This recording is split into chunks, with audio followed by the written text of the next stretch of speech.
Good morning. Great to be with you all.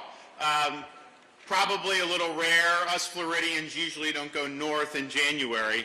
It's usually half the Midwest coming down to Florida, and I can tell you, I think it's about 75 degrees in Bonita Springs and Naples right now, and just some of the people that I've met along the way here in Iowa have already decamped down there and are going to enjoy the next few months in some good weather.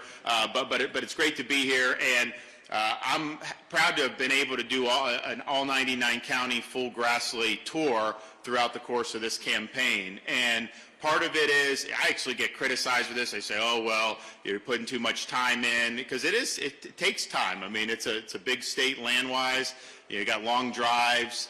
It's not something that just happens. And we did bona fide events. It's not like we're just stopping to get gas. We're going, we're talking with people, we're doing the whole 9 yards. And sometimes people say, well, you know, you're doing that. But I'll tell you this, having done that, I think you come out better. I can come out better as a dad, as a husband, as a governor, as a presidential candidate, and you will be a better president having gone and actually spoken with people on the ground, learned about the issues in their communities, answered their questions, and then think about how you would be able to do things to make things better going forward as President of the United States. So it's been a great experience to be able to do that. We've got a lot of problems in this country, but what I've been able to see here in Iowa is I've seen people that are hardworking, God-fearing, patriotic folks, and that represents the backbone of this country, and that's the type of values that we need to turn this country around. So as part of those travels, we've been able to go and meet with folks in all facets of the agriculture industry, including the biofuels industry, and I've been able to learn a lot about the critical role that plays in small communities, bigger communities, how it impacts the economy, jobs, and then, of course, overall thinking from the perspective of somebody nationally that believes that Americans should be producing its own energy. I want American jobs. I want American-produced energy. I don't want to go hat in hand to Saudi Arabia and beg for energy. I don't want to have to rely on Venezuela. So we have an ability here in the United States to do an all-of-the-above strategy, including biofuels. And so I've learned what are the challenges that are facing, what could be helpful, and I'm fortunate to have the support of Governor Kim Reynolds, who's done a fantastic job here in Iowa and is one of the best governors we have in America. And I know this, as issues come up, not just with biofuels, but agriculture generally, you know, Governor Reynolds will be somebody that I'll be relying on for guidance as things happen. So we've been able to go talk with a lot of people, what could be helpful to be able to take the industry to the next level, and I have checked all the boxes that they were looking for, but things like E15 being year-round.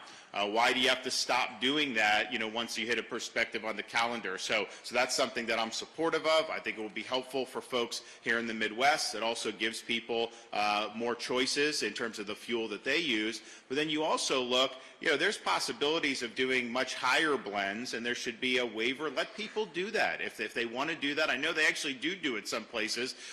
You know, you could develop more of a market that way. So we'll be willing to do that and really lean in on those issues. We also, just in terms of agriculture writ large, we have an issue in this country of government and bureaucracy getting involved in ways that are undermining the ability for farmers to do their jobs. And we even have other states that are impacting the ability of people to do their jobs in places like Iowa. So, for example, this Proposition 12 out of California basically now is regulating how you produce pork in other states, including here in Iowa. I don't think that that's healthy for this country to have our parts of our society's economy, national economy, governed by just one state's whims, but particularly California's whims. I mean, if you were going to do one state and it was like Iowa or Florida, you know, maybe you could get away with that, but do we really want to live under people are fleeing California because of the bad policies. So we're going to address that, because I think the Prop 12, how it's impacted the pork producers,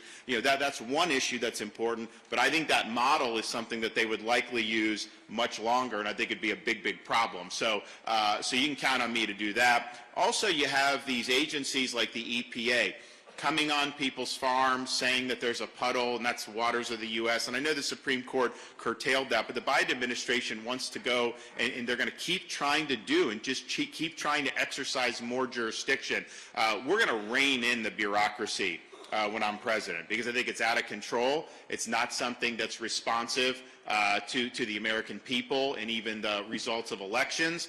You have folks that are unelected, unaccountable, and they have an agenda, and they're pursuing that agenda. And that is not something that is good for our economy as a whole, and it's certainly not something that's good for the agriculture industry. The other thing that I think is a threat is this whole ESG movement, environment, social governance.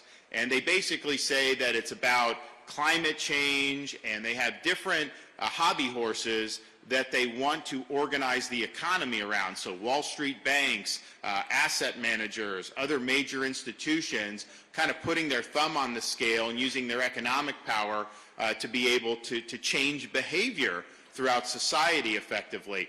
That ESG, yes, they target energy, they target other things, but one of the things that they really blame and target for things like global warming is agriculture. And they have their heart set on trying to really upend how farmers do their jobs. Taken to its conclusion, it will lead to a farm crisis in this country. They don't know how any of this stuff works. They have an ideological agenda that they're trying to impose. Now in Florida, we've seen this threat for what it is. We've kneecapped ESG in the state of Florida. So we do not allow ESG in our pension funds. We do not allow social credit scores. They're not allowed to do ESG criteria when they're determining your credit worthiness. They're not allowed to use ESG criteria when they're rating state and municipal bonds. And so that's been a big pushback against it. You now see it starting to wane. Even BlackRock had to lay off some of their ESG people there, but this is definitely something that the Biden administration's pursuing, and we need to come in and we need to just nix that once and for all. First of all, they're pursuing things that I think are not healthy for our society, for our country, and for jobs, but even more than that, it's not good for this country to have the economy be politicized, to where companies are taking positions on this or that, they're pursuing different types of social agenda. That just doesn't work in terms of if you really want a strong economy where you're going to be able to grow and be strong and be vibrant. So you can count on me to nix this whole idea of ESG. We're not going down the road where all that stuff is going to factor in to your ability to get a loan or to just do business as we've always been able to do throughout the history of this country. We also need to go and look and just see where is our economy going, what's the fiscal posture of this country. In Florida, we've shown, people will show the national debt clock, I think it's in New York City, always going up. So we're now $34+ trillion in debt. And I've asked, can they do a debt clock for the state of Florida? Because if you did, it would be counting down, not up, because we're paying off debt at a record rate. Just since I've been governor, we've paid off 25% of our state's debt while cutting taxes in a big way and while making key investments in infrastructure, in some of our waterways because we have great fishing, our schools, school choice, teacher pay, all this stuff. So we've shown that you can do it and you can do it right. Washington has done it in the total opposite way, where this debt keeps mounting. The inflation that we've experienced is largely as a result of federal government borrowing, spending, and printing so much money, and so they don't necessarily face the repercussions in D.C. You're paying more for everything that's going on. So we need a change in direction in that, but you got to have a president that's going to be willing to lean in and push back against the amount of money that they're spending in Washington without any type of accountability. And that's why, I'm a big believer that you need structural reform in Washington, because the incentives are what they are, and they're likely going to continue to produce the same thing. That's why I'm a supporter of term limits for members of Congress. That's why I'm a supporter of a balanced budget amendment to the Constitution. I've got to balance the budget in Florida. Iowa has to balance its budget. Why does Washington get a pass? I'm supportive of a line item veto for the president, so you can veto individual spending items and get the budget back in good shape. So these are all things that we're going to pursue working with the states when we get to Washington. So It's an honor to be here. I want to thank everybody for, I know many of you I've been able to meet along the way. I've taken a number of different tours of farms, of ethanol plants, of things that really are important to these communities. And I understand that in a firsthand way. And it'll be something that I'll be able to carry with me as we go forward into the next administration. I know it's going to be cold on Monday. You know, I was here last week, and I was in different parts of Iowa. It was like 25, 28, 30 degrees. And I'm just like, look, I'm a Floridian. I usually don't handle. I can handle this. This is no problem. 28 degrees, especially with not being windy. Yeah, bring it on. No problem. As soon as I started saying that, they started producing the weather report for what it was going to look like this weekend and in the Iowa caucus night. And I haven't ever experienced negative 15 degrees in my life. So I actually had to go back to Florida at the beginning of the week to give the State of the State address, just like Governor Reynolds had to do here. And when I flew back, and I actually do have a winter coat, believe it or not, you know, to go over the suit. It's pretty nice. And I left the winter coat in Tallahassee. So they're now doing an operation to be able to get that winter coat up. We've also gone, I've got the scarves, I've got different things to be able to cover up, because they tell me it's like, you know, you can go and, like, you know, if it's like 20 degrees, you know, you may be able to just hack that being out there. But once it gets to be negative, and with the wind chill, like just your exposed skin, it really starts to do. So we're going to be loaded for that. I hope people turn out in big numbers. I know it's not easy. You know, I'm asking for your support on caucus night. We have an opportunity to take this country in a very positive direction. You know, I'm a guy, I'm running on your issues and your family's issues and this country's issues. You know, I'm not running for any other reason. I see we have a job to do.